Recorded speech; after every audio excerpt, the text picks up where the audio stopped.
Bismillahirrahmanirrahim. Assalamualaikum warahmatullahi wabarakatuh.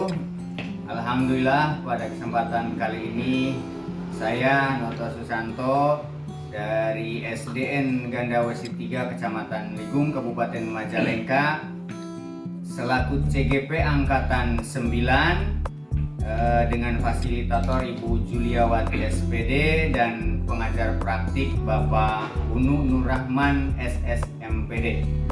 Pada kesempatan kali ini saya akan melaksanakan tugas demonstrasi kontekstual modul 3.1 tentang pengambilan keputusan berbasis nilai-nilai kebajikan sebagai pemimpin.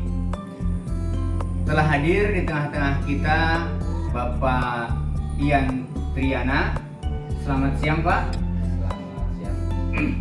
Beliau adalah selaku Kepala SDN Buntu 2 di Kecamatan Ligung, Kabupaten Majalengka, yang mana pada kesempatan kali ini akan kita wawancarai berkenaan dengan tema tadi di modul 3.1 tentang pengambilan keputusan berbasis nilai-nilai kebajikan sebagai pemimpin. Sebelum kita melanjutkan ke wawancara, saya sampaikan dulu tujuan dari pembelajaran ini. Tujuan dari tugas demonstrasi kontekstual modul 3.1 ini adalah diantaranya saya selaku CGP dapat melakukan suatu analisis atas penerapan proses pengambilan keputusan berdasarkan pengetahuan yang telah dipelajari tentang berbagai paradigma, prinsip pengambilan dan pengujian keputusan di sekolah asal masing-masing dan di sekolah atau lingkungan lainnya. Dan dalam tugas ini saya melakukan wawancara ke satu tadi sudah disampaikan bersama Bapak Ian Triana, dan untuk wawancara yang kedua akan dilaksanakan bersama Bapak Agus Setiadi SPD. Beliau adalah Kepala SDN Besi 1 Kecamatan Ligung, Kabupaten Majalengka. Baik, langsung saja Bapak Ian, pada kesempatan kali ini saya ingin mewawancarai Bapak tentang pengambilan keputusan, Pak. Ya, untuk pertanyaan pertama, Bapak, selama ini bagaimana Bapak dapat mengidentifikasi kasus-kasus yang merupakan dilema etika atau disebut dengan bujukan moral, Pak? Terima kasih, Pak Noto. Saya sebagai seorang pemimpin di sebuah instansi pendidikan, pastinya beragam kasus yang dihadapi lah. Baik itu kasus yang benar-benar bertentangan dengan dilema etik maupun kasus yang salah satunya tidak bertentangan atau salah. Kedua kasus tersebut harus dapat diidentifikasi terlebih dahulu benar dan tidaknya ada kesalahan dalam keputusan nanti itu akan berdampak, sehingga kita perlu mengidentifikasi. Tentu saja untuk memahami kasus-kasus tersebut saya harus berkomunikasi dengan pihak-pihak yang terlibat. Mungkin diantaranya dengan Bapak Ibu atau dengan komite sekolah yang lainnya.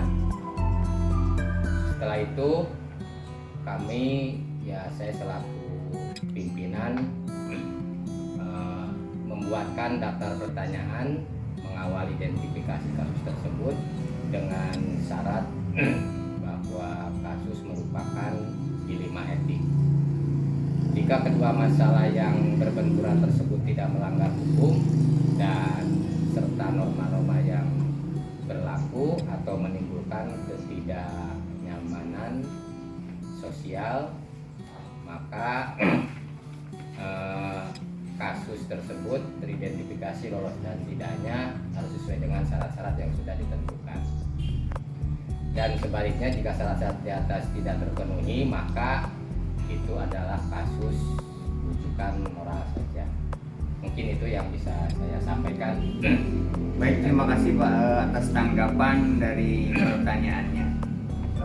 Kemudian pertanyaan yang kedua Pak, selama ini bagaimana Bapak menjalankan pengambilan keputusan di sekolah Bapak, terutama untuk kasus-kasus di mana ada dua kepentingan yang sama-sama benar atau mungkin juga sama-sama mengandung nilai kebijakan, nilai kebajikan, Pak?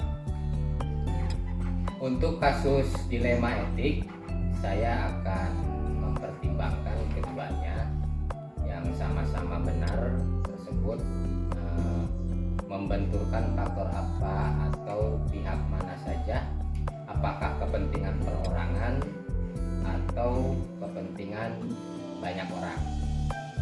Kemudian mengandung nilai-nilai kebenaran dan kesetiaan atau kesetiaan, rasa adil, belas kasihan, atau berdampak untuk saat ini atau seterusnya sebagai efek dari kasus tersebut. Ya. Itu, Pak. Ya.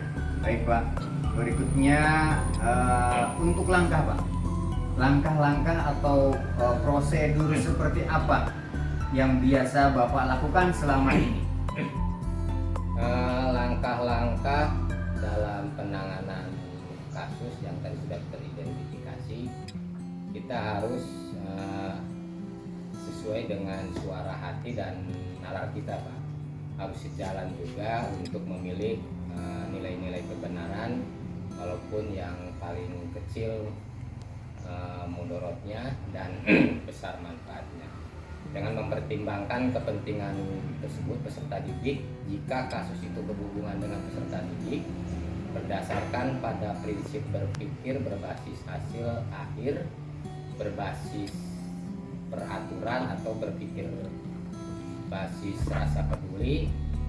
Tahap berikutnya kita melakukan investigasi, Pak, dengan memeriksa kembali fakta-fakta yang sudah terkumpul dan temukan peluang-peluang, lalu kami membuat sebuah keputusan, dan keputusan tersebut bisa ditinjau kembali hingga keyakinan kebenaran itu ada, dan insya Allah ada bimbingan dari Allah Subhanahu wa Ta'ala. Keputusan yang ada diambil adalah keputusan yang dapat dipertanggungjawabkan oleh kami. Ya. Itu mungkin langkah-langkah. Jadi yang intinya keputusan yang diambil adalah keputusan yang bertanggung jawab, seperti itu Pak ya. Ya baik. Terima kasih Pak. Pertanyaan berikutnya Pak ya, hal-hal apa saja Pak yang selama ini Bapak anggap efektif dalam pengambilan keputusan pada kasus-kasus dilema etika Pak? Hal-hal yang mungkin dianggap efektif dalam pengambilan keputusan, di mana kasus dilema etik ini kita setidaknya harus menyederhanakan pokok permasalahan, Pak. Jadi jangan dibesar-besarkan dan membangun kebijaksanaan dalam menyelesaikan sebuah persoalan atau kasus. Berarti kasus permasalahan yang besar diperkecil, yang kecil dihilangkan, gitu Pak ya. Ya, Intinya seperti itu. baik. Berikutnya Pak, hal-hal apa saja yang selama ini merupakan tantangan dalam pengambilan keputusan pada kasus-kasus dilema etika Pak? Dalam mengambil sebuah keputusan mungkin berbasis risiko ya. Ada beberapa pihak yang menerima sepenuhnya ataupun ada pihak-pihak yang tidak menerima sepenuhnya. Itu adalah sebuah proses mekanisme pengambilan sebuah keputusan, saya kira sangat wajar dalam memahamkan semua orang tersebut, baik yang memahami maupun tidak menerima sebuah keputusan. Dan ini harus kita terima dan menjalankan keputusan ini sehingga keputusan ini bisa terlaksana dan harus disepakati serta untuk tetap istiqomah dan menjalankan keputusan yang sudah disepakati bersama. Baik, pertanyaan berikutnya Pak, apakah Bapak memiliki sebuah tata kelola atau jadwal dalam sebuah penyelesaian kasus dilema etika? Apakah Bapak langsung menyelesaikan di tempat atau memiliki sebuah jadwal untuk menyelesaikannya? Bentuk atau prosedur seperti apa yang Bapak jalankan? Kalau bicara jadwal atau teragendakan kita tidak, tapi kalau memang ada muncul beberapa kasus kita cepat tanggap. Cepat tanggap, secepatnya kita proses kasus itu karena ini demi kepentingan bersama dan secepatnya diselesaikan agar tercipta lingkungan sekolah yang kondusif, aman dan nyaman bagi semua warga sekolah. Kalau bicara jadwal agenda kita tidak mengagendakan dalam kurun waktu. Iya. Karena kasus itu pun sendiri muncul tiba-tiba. tidak tiba-tiba, Pak. Ya, Tidak dijadwalkan, tidak terprediksi. Baik, Pak. Pertanyaan berikutnya, Pak, adakah seseorang atau faktor-faktor apa yang selama ini dapat mempermudah atau dapat membantu Bapak dalam pengambilan keputusan dalam kasus-kasus dilema etika, Pak? Faktor-faktornya mungkin kita harus intensitas komunikasi dengan semua warga sekolah, Pak. Iya. Antaranya dengan guru-guru, ada orang tua, ada komite, ada penjaga sekolah. Itu kita terus intensitas komunikasi. Dan mungkin sebagai pemimpin juga pengolahan emosi di guru-guru juga harus ditanamkan supaya tidak terlalu cepat mengambil keputusan yang secara sporadis lah. Sehingga pemahaman tentang teori-teori keputusan yang sudah dijalankan seorang pemimpin menjadikan faktor yang mempermudah dan membantu dalam mengambil keputusan itu. Faktor tadi emosi dan kedua intensitas komunikasi. Jadi setiap ada persoalan apapun kita cepat selesaikan. Baik, Pak. Terima kasih. Terakhir ini, Pak, barangkali ya pertanyaan yang terakhir. Dari semua hal yang telah Bapak sampaikan tadi, kira-kira pembelajaran apa yang dapat Bapak petik dari pengalaman Bapak mengambil keputusan dilema etika? Ya, dari hikmah yang hari ini kita obrolkan, pertama dalam hal mengambil keputusan ada beberapa hal yang harus dijadikan indikator. Pertama, mengidentifikasi kasus dulu, Pak. Jangan serta-merta mengambil keputusan tanpa mengidentifikasi kasus. Itu harus dilakukan sejak dini ya, sejak awal. Kemudian uji materi, Pak, pengujian secara fakta di lapangan dari berbagai sumber yang kita wawancarai atau kita telah. Lalu pengujian itu benar-benar lawan atau benar untuk dapat menentukan paradigma apa yang akan kita pilih sehingga keputusan bisa diambil sesuai dengan prinsip-prinsip yang tidak merugikan siswa. Jadi akhirnya keputusan itu tidak ada yang dirugikan, Pak, khususnya untuk siswa sendirilah, karena kita belajar untuk ketidakberpihakan, kita mencari mufakat untuk kemaslahatan bersama. Begitu, Pak. Ya. Terima kasih, Pak. Itu barangkali wawancara kita pada kesempatan kali ini. Mohon maaf sudah mengganggu waktunya, Pak. Terima kasih atas tanggapan-tanggapan dari pertanyaan yang telah saya berikan. Terima kasih. Wabillahi taufiq wal hidayah. Assalamualaikum warahmatullahi wabarakatuh. Waalaikumsalam warahmatullahi wabarakatuh. Bismillahirrahmanirrahim. Assalamualaikum warahmatullahi wabarakatuh. Alhamdulillah pada kesempatan kali ini saya dapat berjumpa dengan Bapak Agus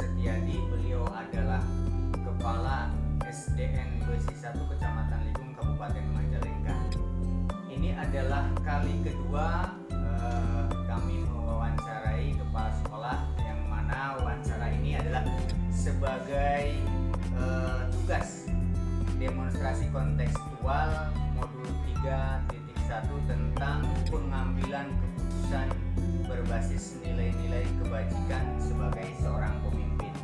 Baik, selamat sore Pak Agus. Alhamdulillah, terima kasih bisa berjumpa, dan saya ucap terima kasih atas waktu dan kesempatannya dapat saya wawancarai untuk memenuhi tugas saya. Ya. Baik Pak, ada beberapa pertanyaan untuk memenuhi tugas, dan saya mohon tanggapan dari Bapak terkait tadi yang saya sampaikan. Pak ya, barangkali mempersingkat waktu.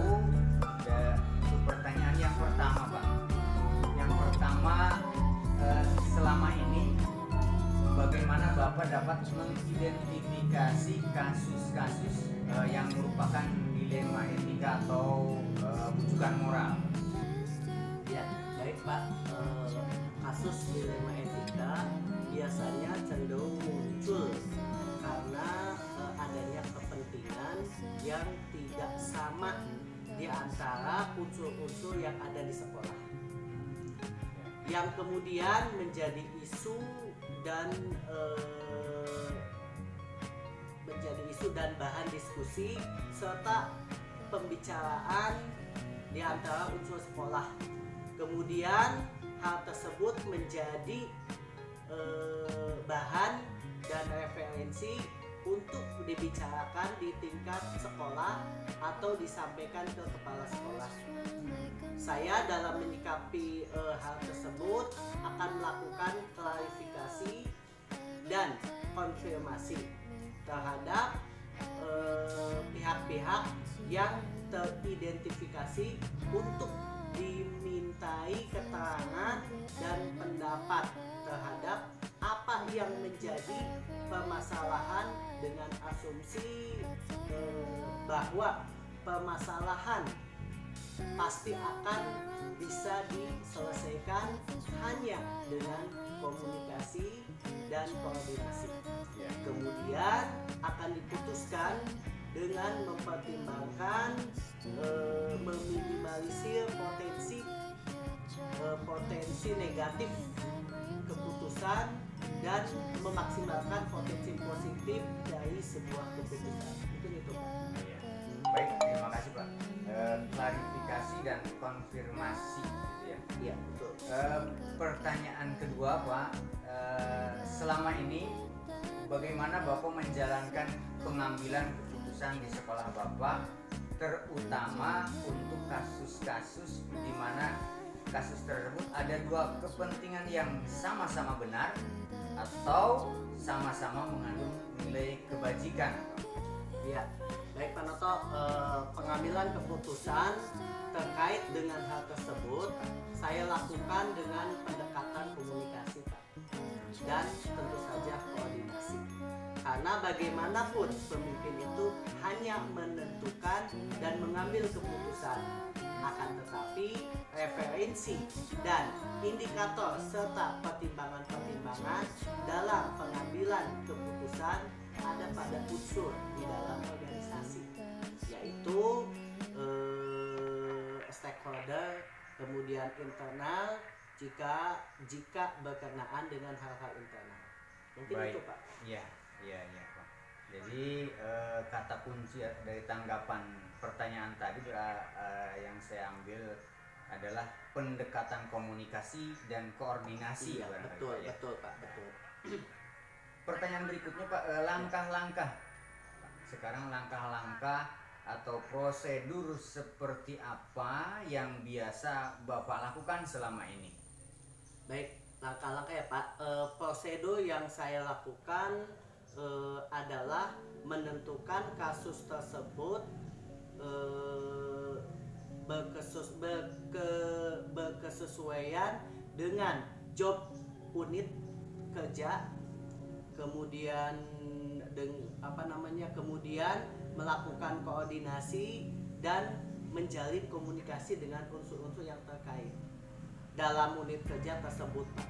Nah, kemudian meminta pandangan-pandangan dari unsur yang ada yang nantinya akan menjadi dasar dan pertimbangan dalam pengambilan keputusan.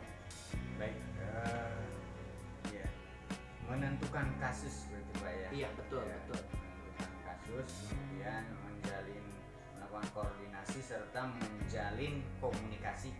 Gitu ya. Pak, betul. Pertanyaan berikutnya Pak, hal-hal apa saja yang selama ini Bapak anggap efektif ya, dalam pengambilan keputusan pada kasus-kasus dilema etika Pak? Hal-hal yang efektif dalam pengambilan keputusan adalah senantiasa menjalin dan menjaga keberpihakan melalui kebersamaan dan komunikasi dengan unsur pimpinan, terutama yang dapat memperkaya referensi kita dalam memutuskan kasus dilema etika. Baik, ya. Jelas saya kira untuk pertanyaan ini Pak. Untuk pertanyaan berikutnya Pak, hal-hal apa saja yang selama ini merupakan tantangan dalam pengambilan keputusan pada kasus-kasus dilema etika? Ya, baik Pak. Tantangannya ada pada tatanan Pak. Ya, ada pada tatanan, kemudian menyesuaikan diri terhadap keputusan yang sudah diambil yang tidak mungkin bisa memuaskan kedua belah pihak, akan tetapi paling tidak meminimalisir kekecewaan karena proses pengambilan keputusan sudah dan dilakukan dengan melibatkan unsur-unsur yang relevan yang ada di sekolah. Baik, ya. Meminimalisir kekecewaan. Betul, ya. betul. Sebab tentunya dalam pengambilan suatu keputusan itu pasti ada yang tidak setuju Iya, dengan pro hasil dan keputusan, kontra, pro ya, dan Pak. kontra, betul Pak. Tapi setidaknya kita dapat mengambil keputusan itu mana yang dapat meminimalisir kekecewaan gitu ya Iya, Pak ya. betul. Baik, untuk selanjutnya Pak, apakah Bapak memiliki sebuah tata kelola atau jadwal tertentu barangkali dalam sebuah penyelesaian kasus dilema etika? Apakah Bapak langsung menyelesaikan di tempat atau Bapak memiliki sebuah jadwal untuk menyelesaikannya? Bentuk atau prosedur apa yang Bapak jalankan? Baik, untuk jadwal tertentu tidak ada Pak. Akan tetapi substansi dan urgensi ya. Karena memang permasalahan kan tidak dijadwal ya Pak. Ya. Betul. Nah, akan tetapi sangat diperhatikan di dalam menyelesaikan permasalahan tersebut. Karena penyelesaian permasalahan semakin cepat, maka akan semakin baik dalam rangka menjaga harmonisasi dalam lingkungan kerja. Ya. Mungkin itu Pak. Memperhatikan substansi dan urgensinya Betul, Pak. betul. Ya. Berikutnya Pak, adakah seseorang atau faktor-faktor apa yang selama ini mempermudah atau membantu Bapak dalam pengambilan keputusan dalam kasus-kasus dilema etika Pak? Baik, seseorang atau faktor-faktor yang mempermudah dalam pengambilan keputusan sesungguhnya tidak ada yang khusus Pak. Akan tetapi pelibatan unsur-unsur internal sekolah sering dilakukan untuk memperkaya referensi dan informasi. Oh iya. Kita melibatkan unsur-unsur internal sekolah gitu Pak ya. Betul. Ya. Baik, untuk berikutnya pertanyaan terakhir Pak ya. Iya.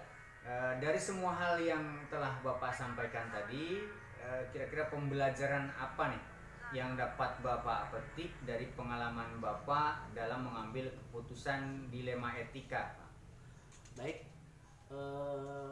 Pembelajaran yang dapat saya petik dari pengalaman saya dalam mengambil keputusan dilema etika. Yang pertama adalah memahami konteks permasalahan, Pak. Iya. Kemudian yang kedua adanya koordinasi dan komunikasi, karena keduanya ini sangat penting ya. Selain untuk menjaga harmonisasi lingkungan kerja, juga untuk memperbanyak referensi. Mungkin itu. Oh, baik Pak. Luar biasa Pak ya. Obrolan kita, percakapan, wawancara kita kali ini, kita sama-sama mendapatkan pelajaran tentang pengambilan keputusan berbasis nilai-nilai kebajikan sebagai pemimpin ya. Dan saya belajar banyak dari wawancara ini, mudah-mudahan bermanfaat untuk kita dalam kita mengimplementasikan pengambilan keputusan di instansi kita masing-masing. Terima kasih banyak atas waktu dan kesempatannya Pak. Ya, sama-sama. Terakhir saya ucapkan wabillahi taufiq wal hidayah. Wassalamualaikum warahmatullahi wabarakatuh. Right there on top of the moon,